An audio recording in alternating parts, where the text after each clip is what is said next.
So I said, no, you can't cure this. And she said, well, let me just check you. She said, listen, just keep going. You know, we can turn around if we have to, but just keep going and let me see if I can find what it is. So she started reading my gravitational and spiral body and my etheric body. And she goes, oh, she said, it's a virus. And I was saying, no, no, no, it's not a virus. It's an, I mean, I was so sure, you know. No, it's not a virus, it's an allergy. So she says, just leave it to me. And she said, I'm killing the virus. I don't know, it just clicked, I guess. It was the right time. Yep. Does your husband know that he has to get involved with you in doing this? Oh, no. Well, I think maybe it's time you tell him. All right. You're in a serious mess. Yeah. You know, let me tell you. So, I'm going to tell you a story, I think, in a minute. You know, this is kind of a night to be laid back, but I have a few more questions. But when I tell you the story, you will know that he has to get involved. Then you'll know when you hear the story. Okay. And also, now what I want to do is just tell you a story. Do you have some time? You want to hear a story? Yeah. Yeah. This story is very relevant to you because it has the same symptom. It has your symptom in it. And it's my story, something that happened to me. So I was in Maui with my girlfriend of the time, Chrissy. This was 1990. And we're at a Thai restaurant, and I started feeling like what you were sort of talking about. It was like a kind of a burning on the back of my neck. Mm-hmm. And, you know, then it started to itch after a while, and I said, oh, well, I don't, my bug must have bit me or something, but it started to spread. And it spread and spread. And this all happened within like 15 minutes. We're sitting there eating. I decided at some point that it had been the toasted sesame oil, the hot sesame oil that I had put on my food. Right. But what happened was it started to spread over my whole entire body. And there was a point where I said, I can't stay here anymore. I leaped up. I didn't have any appetite.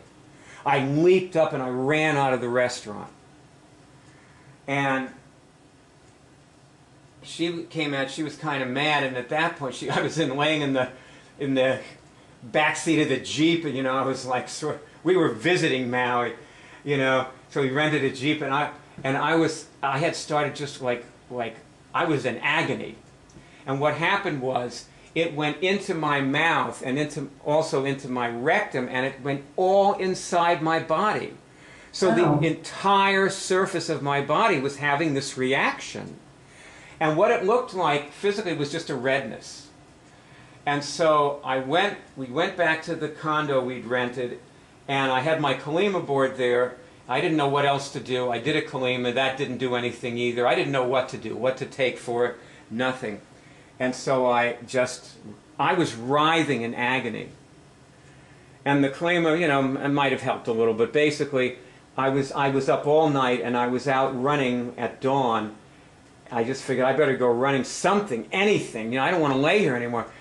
And at some point it just started to dissipate. And I said, okay, I'm not going to eat any more toasted sesame oil. See, this is what doctors do. They always decide, well, what caused it? What did you take? What did you eat? You know, that's how they think. That's how I thought. And of course that had, you know, limited applications in this case. So what I started to find was that especially if I ate toasted sesame oil, I got these attacks. You know, if there was something, you know, sometimes I didn't know why they came on. But anyway, sometimes I knew I'd had sesame oil, and I just stopped having it, but then I'd have a little, just try it. You know, and this went on, and now we go up to 1993. And I was in New York. And a friend of mine took me down to HSF for dinner. I don't know if you ever went to HSF or if it's even still there, but it was a buffet. And I decided, okay, I haven't had those attacks for a while. I'm going to try some toasted sesame oil in my soup. It was a soup buffet. So I I got the attack, and I ran out on my friend who was treating me to dinner, and I jumped in a cab and went back up to the loft, and I just expelled everything from the top and bottom. I was in the shower, and it all came out, and I washed it down the sink. And I came out of the shower, and I still had this horrible itching and burning. And I'm looking around, and I said, I'm just going to try, because, you know, if you have diarrhea and you have an upset stomach, what do you take? Right. You take kaopectate, you know. Well, I looked at our supplement table, and there was a bottle of CalMag liquid. So I said, okay, CalMag's like kaopectate. So I took the CalMag. I drank some of the CalMag. Instantly, the sensations began to disappear. Huh. Instantly. Okay, so I drank some more, and I went and lay down, and it was gone. In like 10, 15 minutes, it was just gone. So then, after 3 years later, I knew that if you take CalMag, you can get rid of this. Right. So now, we roll forward after I discovered that you can cure things. And this is 1996 now, and we were putting up our web college. And Keely had come out to the house, which was in the Aubrey Arboretum in Mount Airy, to work. And we were driving home in this convertible, this white convertible that I had. And it was 10 degrees outside, and the streets were a sheet of ice. There wasn't a car on the street. And I was taking Keely down to the Society Hill Towers, which is way, way far away from Mount Airy. All of a sudden, I felt this thing come on, because by that time, see, the only time I ever took CalMag was when I was having the reaction. Right. So I started feeling this thing come on. And I said to Keely, oh my God, I have no CalMag in the car. And I have to go back to the house, because... And it's 12 o'clock at night, right? She said, listen, she said, I'll cure this for you.